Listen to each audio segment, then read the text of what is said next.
اعوذ باللہ من الشیطان الرجیم بسم اللہ الرحمن الرحیم اذ جب یغشیکم یغشی اس نے طاری فرما دی یغشی غشا یغشی کا مطلب ہوتا ہے ڈانپنا، تو یہاں چونکہ غنودگی کا اون کا ذکر آ رہا ہے اس لیے یہاں آئے گا طاری کرنا۔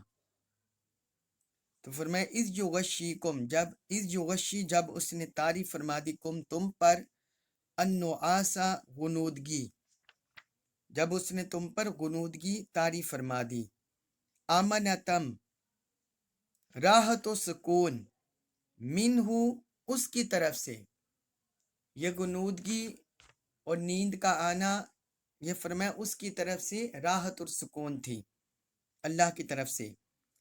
وَيُنَزِّلُ اور اس نے اتارا، علیکم علی اوپر کم تمہارے، وَيُنَزِّلُ عَلَيْكُمْ اور اس نے تم پر اتارا، مِنَ السَّمَاءِ آسمان سے، ماءً پانی، وَيُنَزِّلُ عَلَيْكُمْ مِنَ السَّمَاءِ ماءً اور اس نے تم پر آسمان سے پانی اتارا، لِيُطَهِّرَكُمْ بِهِ لِيُطَهِّرَ تاکہ وہ طہارت عطا فرمائے، کم تمہیں، بھی اس کے ذریعے، بھی ساتھ ہی اس کے، اشارہ ہے پانی کی طرف، تاکہ وہ تمہیں اس کے ذریعے طہارت عطا فرمائے۔ وَيُذْهِبَ اور وہ دور کر دے، عنکم ان سے، کم تم سے، وَيُذْهِبَ عنکم اور وہ تم سے دور کر دے، رجز الشیطانی، رجزہ نجاست، الشیطانی شیطان کی، رجز الشیطانی شیطان کی نجاست تم سے دور کر دے۔ وَلْيَرْبِطَ اور یہ کہ وہ مضبوط کر دے، علی اوپر، قلوبکم قلوبی دل کم تمہارے، وَلْيَرْبِطَ علی قلوبکم اور وہ تمہارے دلوں کو مضبوط کر دے، وَيُثَبِّتَ اور وہ جما دے، بھی اس سے، الاقدام قدموں کو، وَيُثَبِّتَ بِهِ الاقدام اور وہ اس سے قدموں کو خوب جما دے۔ اب اس آیت مبارکہ میں اللہ تعالی نے مسلمانوں پر جو اور تائید و نصرت بدر کے دن ان پر اتاری اور انہیں عطا فرمائی، اس کا ذکر ہو رہا ہے۔ پچھلی آیت میں جو اللہ کی طرف سے فرشتوں کی شکل میں تائید و نصرت اتری اس کا ذکر ہوا، اس میں مزید جو اللہ کی طرف سے تائید و نصرت کی نشانیاں عطا ہوئیں اور انعامات عطا ہوئے، انواع جو ذکر ہوئی امداد کی، مدد و نصرت کی، ان کا ذکر ہو رہا ہے۔ فرمائے اذ یغشیکم النعاس امنۃ منہ، جب اس نے تم پر اپنی طرف سے راحت و سکون کرنے کے لیے غنودگی طاری فرما دی۔ آپ یہ دیکھیں کہ جب انسان کو اپنی جان کا خوف ہو یا اپنے گھر والوں کی جان کا خوف ہو تو انسان سے نیند کوسوں دور بھاگ جاتی ہے، انسان کو نیند نہیں آتی۔ تو یہاں وہ 313 تھے مسلمان اور ان کے مقابل 1000 کا لشکر تھا، پھر ان کے پاس تیر، تلواریں، نیزے، جنگی ساز و سامان بھی کم تھا، اور دشمن کے پاس یہ سارا ساز و سامان وافر مقدار میں تھا۔ تو اب اس صورت میں مسلمانوں کو نیند کیسے آتی؟ مگر اس کے باوجود رب نے فرمایا کہ اس رب نے ان پر اونگ طاری کر دی۔ النعاس اونگ، یہ نیند کی ابتدائی حالت ہوتی ہے۔ گہری نیند کے لیے عربی زبان میں آتا ہے نومن، جب انسان مکمل سو جاتا ہے، اس کے اعضاء بھی سو جاتے ہیں، اس کے لیے حالت نیند کی اس کیفیت کو عربی زبان میں نومن بولتے ہیں، نومن۔ اور یہ النعاس یہ بولتے ہیں غنودگی۔ جس وقت ہم میں سے کسی کو نیند آئے تو جو ابتدائی حالت نہیں ہوتی جب انسان اونگتا ہے، کبھی ایسے آنکھیں بند کرتا ہے کبھی کھول دیتا ہے، اس حالت کو بولتے ہیں النعاس، اونگنا، اونگنا۔ تو اتنے خطرناک دشمن کے مقابلے میں مسلمانوں کو نیند کیسے آ سکتی تھی؟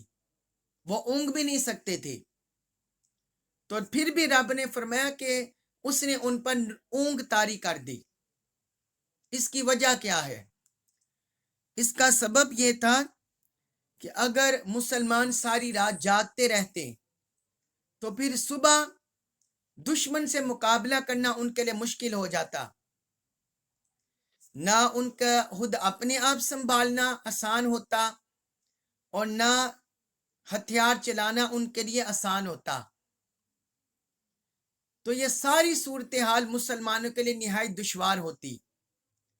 تو اللہ رب العزت نے اس کیفیت سے مسلمانوں کو بچانے کے لیے اللہ تعالی نے اپنی طرف سے ان پر اونگ طاری کر دی۔ اور یہ کوئی اونگ اور نیند کی ابتدائی حالت یہ کوئی غفلت والی نہیں تھی،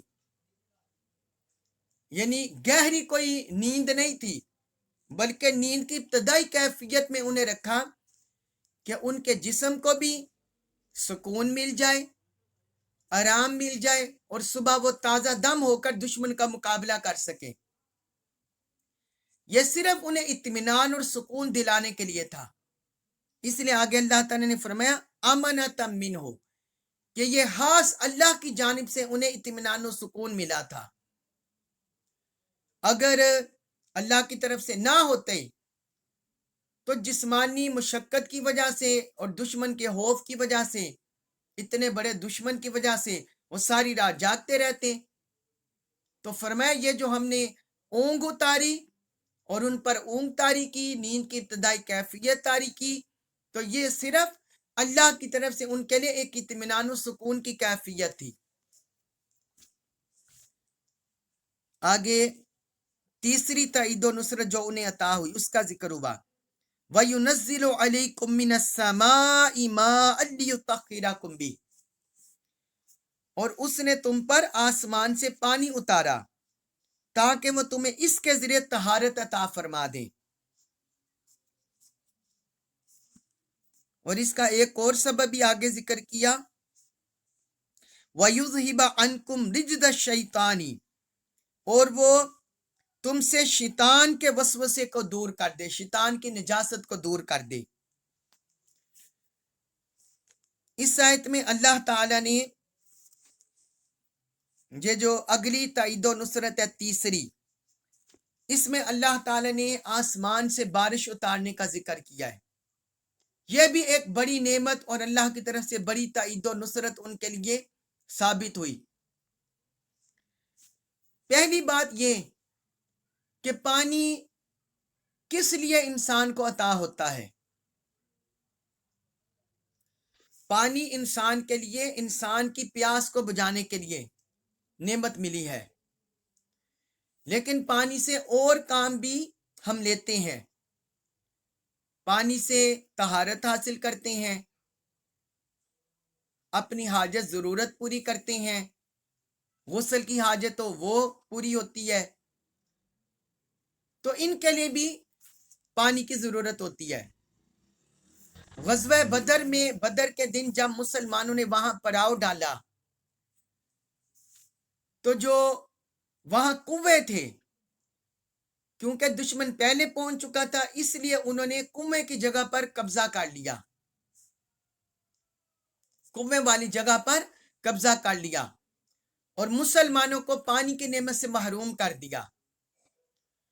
اب ہونا تو یہ چاہیے تھا کہ مسلمانوں کا، صحابہ کرام کا پانی پینے کی طرف دھیان جاتا۔ عرب میں ویسے ہی گرمی بہت شدید ہوتی ہے، تو پانی کی طرف ان کا دھیان جاتا، پانی پینے کی طرف، کہ ہم پانی سے محروم ہو گئے، ہم پانی کہاں سے پئیں گے۔ لیکن یہ صحابہ کرام کی ایمانی کیفیت تھی، ان کا جذبہ جہاد تھا، اللہ کے ساتھ تعلق تھا، اللہ کے رسول کے ساتھ تعلق تھا، دین کو غالب کرنے کا ایک جذبہ تھا، ان کا اس طرف دھیان نہیں گیا، بلکہ ان کے دل و دماغ پر جو زیادہ دباؤ تھا یا زیادہ دھیان تھا، رجحان تھا، وہ یہ تھا کہ ہم یہاں پاکیزگی کیسے حاصل کریں گے۔ ہر نماز کے لیے وضو تو کرنا پڑتا ہے، تو جو بے وضو تھے وہ وضو کیسے کریں گے، پانی کہاں سے حاصل کریں گے؟ تو یہ خدشات ان کے ذہن میں منڈلانے لگے، اور جس کو غسل کی ضرورت ہوئی وہ کیسے پانی حاصل کرے گا؟ یعنی ان کا ذہن بجائے اپنی پیاس کی طرف جانے کے زیادہ ان کا ذہن دوڑنے لگا طہارت کی طرف جانے لگا۔ اس لیے اللہ تعالی نے یہاں آسمان سے پانی جو انہیں عطا ہوا اس کا سبب ذکر کیا، اس کی وجہ ذکر کی، لیطہرکم بھی، تاکہ وہ اس کے ذریعے تمہیں پاکیزگی عطا فرمائے، تمہارے ظاہر اور باطن کو پاکیزگی عطا ہو جائے۔ یہاں اللہ تعالی نے خاص طور پر اس لیے ذکر کیا کہ مسلمانوں کو اپنے فرائض کی ادائیگی میں ادھر رجحان تھا کہ ہم نمازیں کیسے پڑھیں گے، وضو کیسے کریں گے، طہارت کیسے حاصل کریں گے۔ اور دوسرا ساتھ ذکر کیا، پھر ساتھ ہی اس کے ذکر کیا پانی کے اتارنے کا، وَيُذْهِبَ عَنْكُمْ رِجْزَ الشَّيْطَانِ، اور تم سے شیطان کی نجاست کو دور کر دے۔ جب مسلمان نماز کا وقت آ گیا، پانی میسر نہ آیا، مسلمان نماز پڑھنے لگ گئے، کیونکہ تیمم کا حکم تو بعد میں نازل ہوا تھا، 5ویں 6 سن ہجری میں جا کر تیمم کا حکم نازل ہوا تھا بعد میں، تو کئی بے وضو نماز پڑھنے لگ گئے۔ تو اس وقت شیطان ان کے دلوں میں وسوسے ڈالنے لگا، شیطان کہنے لگا کہ اگر یہ دین حق پر ہوتا تو تم یوں پانی سے محروم نہ ہوتے، تم یوں بے وضو اللہ کی بارگاہ میں نماز ادا نہ کرتے، اور تمہیں اس طرح پانی سے محروم نہ کیا جاتا۔ شیطان اس طرح ان کے دل میں وسوسے ڈالنے لگ گیا۔ اور پھر اس میں ایک اور بڑی اہم بات بھی یہ ہے کہ جب انسان نجاست کی حالت میں ہوتا ہے، ناپاکی کی حالت میں اس وقت شیطانی حملے زیادہ ہوتے ہیں، شیطانی وسوسے زیادہ ہوتے ہیں۔ تو چونکہ وہ بے وضو تھے اور جن کو غسل کی حاجت تھی وہ غسل نہیں کر سکتے تھے، اس لیے شیطان انہیں طرح طرح کے وسوسے ان کے دلوں میں ڈالنے لگا۔ تو اللہ رب العزت نے فرمایا کہ اللہ نے بارش اتار کر شیطانی وسوسوں کو بھی تم سے دور کر دیا، شیطانی وسوسوں کو بھی تم سے دور کر دیا۔ اور آگے فرمایا وَلِيَرْبِطَ عَلَىٰ قُلُوبِكُمْ، اور تاکہ وہ تمہارے دلوں کو مضبوط کرے۔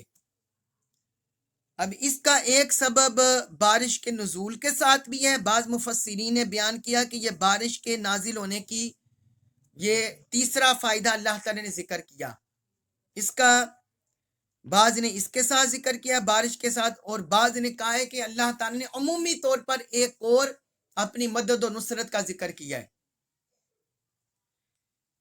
کہ یہ اللہ کی طرف سے ان کی دلوں کی مضبوطی کا ایک اور سامان اللہ تعالی نے فراہم کر دیا، ان کے دلوں کو مضبوط کر دیا، ان کے حوصلوں کو بڑھا دیا۔ جب بارش بھی نازل ہو گئی رب کی طرف سے، انہیں حوصلہ مل گیا کہ رب ہمارے ساتھ ہے، تو ان کے دلوں کو حوصلہ مل گیا، کیونکہ میدان جنگ میں دشمن سے جیتنے کے لیے اپنی فوج کا مورال بلند ہونا بڑا ضروری ہے، اور فوج کا مورال حوصلوں سے بلند ہوتا ہے، دل کی مضبوطی سے، دشمن کے سامنے سینہ سپر ہونے سے بلند ہوتا ہے۔ اگر خود بندہ کمزور ہو جائے، اپنی فوج کمزور ہو جائے، تو پھر دشمن کے جیتنے کے امکانات بڑھ جاتے ہیں۔ تو اللہ تعالی نے ان پر اونگ بھی اتاری، کہ انہیں تازہ دم کر دیا، جسمانی لحاظ سے وہ تازہ دم ہو گئے، فریش ہو گئے، اور پھر بارش بھی اتار دی۔ اس کا بارش سے اور فائدہ بھی ہوا، اس کا ذکر بھی آگے آ رہا ہے۔ تو اس طرح ان کے دلوں کو مضبوطی نصیب ہوئی، طاقت نصیب ہوئی۔ آگے فرمایا وَيُثَبِّتَ بِهِ الْأَقْدَامَ، اور اس سے تمہارے قدموں کو خوب جما دے۔ اب یہ بھی بارش کا ایک فائدہ اللہ تعالی نے ذکر کیا، بارش کے نازل کرنے کا، کیونکہ جہاں مسلمان ٹھہرے تھے وہ ریتلی زمین تھی، وہ جگہ ریتلی تھی، تو ان کے پاؤں دنست رہے تھے۔ تو جس وقت بارش نازل ہوئی تو بارش نازل ہونے کی وجہ سے وہاں کی ریت بیٹھ گئی،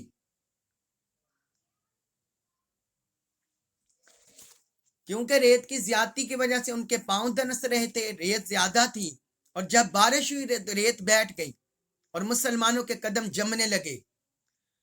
اور ادھر وہ اونچائی پر تھے، وہ اونچی جگہ پر تھے، کفار مکہ ان کا لشکر اونچی جگہ پر تھا، وہاں کیچڑ ہو گیا، کیچڑ کی کیفیت ہو گئی۔ تو اس طرح بھی اللہ تعالی نے مسلمانوں کی مدد فرمائی۔ تو فرمایا اور تاکہ اس کے ذریعے تمہارے قدم خوب جما دیں۔ اس پر ایک روایت بھی ملتی ہے، امام ابن جریر طبری نے روایت کی ہے، وہ کہتے ہیں رسول اللہ صلی اللہ علیہ وسلم اور مسلمان بدر کی طرف روانہ ہوئے، مشرکین وہاں پہلے پہنچ چکے تھے، انہوں نے پانی پر قبضہ کر لیا، اور ان کا پڑاؤ وادی کے اوپر کی جانب تھا، اور حضور صلی اللہ علیہ وسلم وادی کی نیچے جانب تھے۔ کئی مسلمان جنبی ہو چکے تھے اور ان کے غسل کے لیے پانی نہیں تھا، یعنی انہیں غسل کی ضرورت تھی، غسل ان پر فرض ہو چکا تھا، اور کئی پیاسے تھے۔ جن مسلمانوں پر غسل واجب تھا وہ پانی نہ ملنے کی وجہ سے اسی حالت میں نماز پڑھ رہے تھے۔ تو شیطان نے ان کے دلوں میں وسوسہ ڈالا کہ تم کفار قریش پر غالب آنے کی کیسے توقع کر سکتے ہو، حالانکہ تم میں کئی مسلمان بغیر وضو کی حالت میں نماز پڑھ رہے ہیں۔ تب اللہ تعالی نے ان پر بارش نازل کی، انہوں نے غسل کیا، وضو کیا اور پانی پیا، اور وہ جگہ ریتلی تھی، ریت کی وجہ سے ان کے پاؤں زمین میں دنس رہے تھے، اب ان کے قدم ریت پر جم گئے، اور اللہ تعالی نے مسلمانوں کے دلوں سے شیطان کے وسوسوں کو دور کر دیا۔ یہ تفسیر طبری میں ہے، جلد 9 صفحہ 261، صفحہ 261۔ تو یہ اللہ تعالی کی طرف سے مدد، تائید اور نصرت مسلمانوں کو عطا ہوئی۔ اس کے بعد ہے سورۃ الانفال آیت نمبر 12، اس میں فرمایا اذ، جب، یو ہی، پیغام بھیجا، ربو کا، آپ کے رب نے، الالملائکتی، الال طرف، الملائکتی، فرشتوں کے، اذ یوحی ربک الی الملائکتی، جب آپ کے رب نے فرشتوں کو پیغام بھیجا،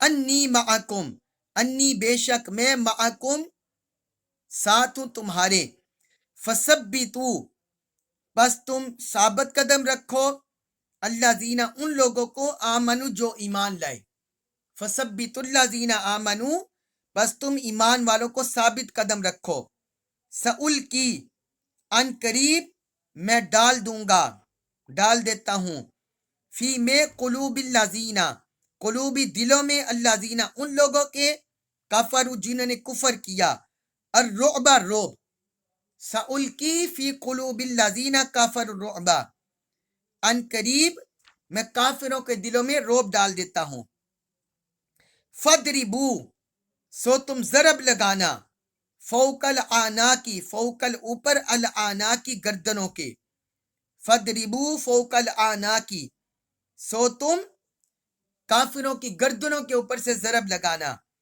وضربوا، اور تم توڑ دینا، منہم، ان سے، کلا، ہر، بنان، جوڑ، وضربوا منہم کلا بنان، اور ان کے ایک ایک جوڑ کو تم توڑ دینا، ایک ایک جوڑ کو تم توڑ دینا۔ اب یہاں اللہ رب العزت نے ایک اور مدد و نصرت کا ذکر کیا ہے جو اللہ تعالی نے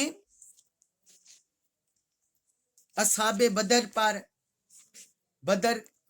غزوہ بدر میں شامل ہونے والے لشکر پر اتاری۔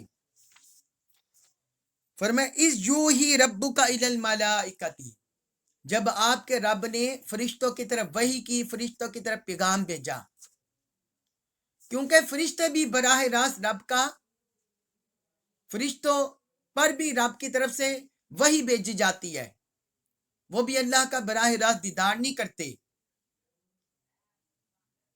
تو اللہ تعالیٰ انہیں بھی وحی بھیجتا ہے، پیغام بھیجتا ہے۔ تو فرمایا جب فرشتوں کی طرف تمہارے رب نے وحی بھیجی، پیغام بھیجا، وہ کیا؟ انی معکم، بے شک میں تمہارے ساتھ ہوں۔ فرشتے بذات خود وہ بھی کوئی طاقت، مدد کرنے کی قدرت نہیں رکھتے، بلکہ اللہ کی طرف سے انہیں بھی مدد حاصل ہوتی ہے، اللہ کی طرف سے اختیار ملتا ہے، اذن ملتا ہے، پھر وہ آگے پیغام ٹرانسفر کرتے ہیں۔ تو فرمایا رب نے انہیں فرمایا کہ بے شک میں تمہارے ساتھ ہوں۔ فَثَبِّتُوا الَّذِينَ آمَنُوا، آگے ان کی ڈیوٹی لگائی کہ تم ایمان والوں کو ثابت قدم رکھو۔ مدد و نصرت اللہ کی طرف سے اترتی ہے، مگر دنیا میں اللہ تعالی نے اپنی مدد و نصرت اتارنے کے ذرائع بنائے ہوئے ہیں، اسباب بنائے ہوئے ہیں۔ تو یہاں بھی یہ جس طرح پچھلی آیت میں اللہ تعالی نے اپنی مدد و نصرت کی مختلف صورتیں ذکر کر دی، اون کا اترنا، پھر بارش کا اترنا، تو یہ ساری اس کی مدد و نصرت کی ظاہری صورتیں، ظاہری اسباب تھے۔ تو اب جو فرشتے اللہ تعالی نے اتارے اپنی مدد و نصرت ان کے لیے، تو اس کا ذکر کیا۔ فرمایا فرشتوں فرمایا میں تمہارے ساتھ ہوں، تم اہل ایمان کو ثابت قدم رکھو، یعنی انہیں بشارت دو اور انہیں ثابت قدم رکھو۔ اور آگے فرمایا سألقی فی قلوب الذین کفروا الرعب، تو ان قریب میں کافروں کے دلوں میں رعب ڈال دوں گا۔ مسلمانوں کا کام ہے ثابت قدم ہونا، حوصلہ رکھنا، دشمن کی آنکھوں میں آنکھیں ڈال کر دیکھنا، ان کا مقابلہ کرنا، یہ مسلمانوں کا کام ہے۔ جب ظاہری صورت یہ ہو جائے گی، ایمان والے مضبوط ہو جائیں گے، ثابت قدم ہو جائیں گے، غیر متزلزل ہو جائیں گے، پھر رب نے فرمایا میں کافروں کے دلوں میں رعب ڈال دوں گا۔ پھر جو مسلمانوں کا رعب ان پر طاری کر دوں گا۔ پہلے ضروری ہے کہ پہلے اہل ایمان ثابت قدم ہو۔ اگر مسلمان خود ہی کمزور ہو جاتے، ان کی طاقت، ان کی قوت دیکھ کر اگر خود کمزور ہو جاتے، ثابت قدم نہ ہوتے، تو پھر مدد الہی سے بھی محروم ہو جاتے۔ تو پہلے ضروری ہے اللہ پر کامل ایمان کے ساتھ ثابت قدم ہونا، پھر اللہ کی طرف سے اور بھی مدد و نصرت نازل ہوتی ہے۔ تو جب وہ ثابت قدم ہو گئے، پھر رب نے فرمایا کہ میں ان قریب کافروں کے دلوں پر رعب ڈال دوں گا۔ اور پھر آگے فرمایا فَضْرِبُوا فَوْقَ الْأَعْنَاقِ، اے مسلمانوں تم اب ان کے گردنوں کے اوپر ضرب لگاؤ، یعنی ان کے سر کاٹ دو۔ وَضْرِبُوا مِنْهُمْ كُلَّ بَنَانٍ، اور ان کے ایک ایک جوڑ کو توڑ دو۔ مطلب یہ ہے کہ اب انہیں بھاگنے کا موقع نہ دینا۔ اب جیسے ہی تمہارے ہاتھ آئیں تو تم ان کی گردنوں پر وار کرو، ان کے جسموں پر وار کرو، ان کو ہر طرح سے ضرب لگاؤ، ہر طرح سے ضرب لگاؤ، یعنی جس طرح چاہے انہیں قتل کرو، کیونکہ اب یہ تمہارے سامنے آگے ہیں لڑنے کے لیے، یہ اسلام کو مٹانا چاہتے ہیں، پیغمبر اسلام کے دشمن ہیں، اس لیے فرمایا کہ ان کا ہر طرح سے مقابلہ کرو، ہر طرح سے خاتمہ کرو۔ آگے اگلی آیت میں اس کا ذکر کیا کہ یہ کس وجہ سے ہے۔ سورۃ الانفال آیت نمبر 13 فرمائے ذالکا، یہ ہے بِأَنَّهُمْ، اس وجہ سے کہ وہ شاقوا اللہ، شاقو انہوں نے مخالفت کی، اللہ کی، ورسولہ، ورسولہ اور رسول ہو اس کی، ورسولہ اور اس کے رسول کی، ذالک بِأَنَّهُمْ شاقوا اللہ ورسولہ، یہ اس لیے کہ انہوں نے اللہ اور اس کے رسول صلی اللہ علیہ وسلم کی مخالفت کی۔ وَمَن يُشَاقِقِ اللَّهَ وَرَسُولَهُ، وَمَن اور جو شخص یشاقق اللہ مخالفت کرے گا اللہ کی، ورسولہ اور اس کے رسول کی، فَإِنَّ اللَّهَ، فَإِنَّ تو بے شک اللہ شدید العقاب، شدید السخط، العقابی عذاب دینے والا ہے، شدید العقاب سخت عذاب دینے والا ہے۔ اب یہاں اللہ تعالی نے وجہ بیان کر دی ہے کہ ان کافروں پر، ان کافروں کے خلاف جو مسلمانوں کو مدد حاصل ہو رہی ہے، فتح اتر رہی ہے، نصرت اتر رہی ہے، اور اتنا سخت حکم اتر رہا ہے کہ انہیں مار دو، قتل کر دو، اس کی وجہ کیا ہے؟ فرمایا اس کا سبب یہ ہے کہ انہوں نے اللہ اور اس کے رسول صلی اللہ علیہ وسلم کی مخالفت کی ہے، ان سے عداوت کی ہے، ان سے دشمنی کی ہے، ان سے عداوت کی ہے اور ان کی مخالفت کی ہے۔ حضور صلی اللہ علیہ وسلم 13 سال مکہ مکرمہ میں انہیں دعوت حق دیتے رہے، پھر مدینہ طیبہ میں آگے اسلام کا بول بالا کرنے کے لیے، تو پیچھے تب بھی انہوں نے مسلمانوں کو پیچھا نہ چھوڑا، بلکہ مسلمانوں کو اور اسلام کو مٹانے کے لیے وہ طرح طرح سے سازشیں کرنے لگے، اور اتنا تجارتی قافلہ بھیج دیا مسلمانوں کے خلاف ساز و سامان استعمال کرنے کے لیے۔ تو رب نے فرمایا یہ جو اللہ اور اللہ کے رسول کے ساتھ دشمنی کر رہے ہیں، مخالفت کر رہے ہیں، یہ انجام اس لیے انہیں دیا جا رہا ہے کہ انہوں نے اللہ اور اللہ کے رسول کی مخالفت کی ہے۔ پھر آگے فرمایا وَمَن يُشَاقِقِ اللَّهَ وَرَسُولَهُ فَإِنَّ اللَّهَ شَدِيدُ الْعِقَابِ، اور جو شخص بھی اللہ اور اللہ کے رسول کی مخالفت کرتے ہیں، بے شک اللہ سخت عذاب دینے والا ہے، پھر وہ اللہ کی پکڑ میں آئے گا، اس کی گرفت میں آئے گا، اور یہ عذاب صرف دنیا تک محدود نہیں رہتا۔ سورۃ الانفال آیت نمبر 14 میں فرمایا ذالکم، یہ ہے تمہارے لیے، یہ ہے عذاب، فذوقوہ، فذوقو پس تم چکھو ہو اسے، فذوقو سو تم اسے چکھو، فرمایا ذالکم فذوقوہ، یہ ہے سو تم اسے چکھ لو، یعنی دنیا کا عذاب چکھ لو، وَأَنَّ اور بے شک لِلْكَافِرِينَ، لیے الکافرین کافروں کے، عذاب النار، عذاب النار دوزخ کا، آگ کا، وَأَنَّ لِلْكَافِرِينَ عذاب النار، اور بے شک کافروں کے لیے دوزخ کا عذاب بھی ہے۔ اب یہاں اللہ تعالی نے فرما دیا 2 طرح کے عذاب۔ دنیا میں مسلمانوں کے خلاف ذلت اور رسوائی کا شکار ہوتے ہیں، شکست ان کے مقدر میں ہوتی ہے، تو فرمایا یہ دنیا کا عذاب ہے تمہیں، جو شکست تمہارے مقدر میں ہوئی اور تمہارے خلاف اللہ کی مدد و نصرت اتری، یہ سارا فرمایا یہ جو تم نے اللہ اور اللہ کے رسول کی مخالفت کی، اور یہ تمہارے لیے دنیا کا عذاب ہے، اب اسے چکھو۔ اور آگے فرمایا جب آخرت میں جاؤ گے تو وہاں بھی تمہیں چین نہیں آئے گا، کہ دنیا میں صرف تیروں سے، تلواروں سے، نیزوں سے تمہاری جان کا خاتمہ ہو گیا اور تمہاری جان بخشی ہو گئی، نہیں، فرمایا وَأَنَّ لِلْكَافِرِينَ عَذَابَ النَّارِ، اور کافروں کے لیے آخرت میں دوزخ کا عذاب بھی ہے، وہ اس میں ہمیشہ ہمیشہ کے لیے جلتے رہیں گے۔ تو یہ کس وجہ سے یہ دنیا اور آخرت کا عذاب ہے؟ صرف اس وجہ سے جو انہوں نے اللہ اور اللہ کے رسول کی مخالفت کی، کلمہ نہیں پڑھا، ایمان نہیں لائے، فرمایا یہ اس وجہ سے انہیں سزا ملی ہے۔ اللہ تبارک و تعالی سے دعا ہے اللہ تعالی ہمیں کفریہ اعمال سے محفوظ رکھے، اپنی پناہ عطا فرمائے۔ اور جو اہل بدر نے غزوہ بدر کے موقع پر کمال ایمان کا مظاہرہ کیا، ثابت قدمی دکھائی اور جو جذبے کا اظہار کیا، اللہ تعالی ہمیں اس میں سے فیوزات نصیب فرمائے، کفر کے خلاف، باطل کے خلاف۔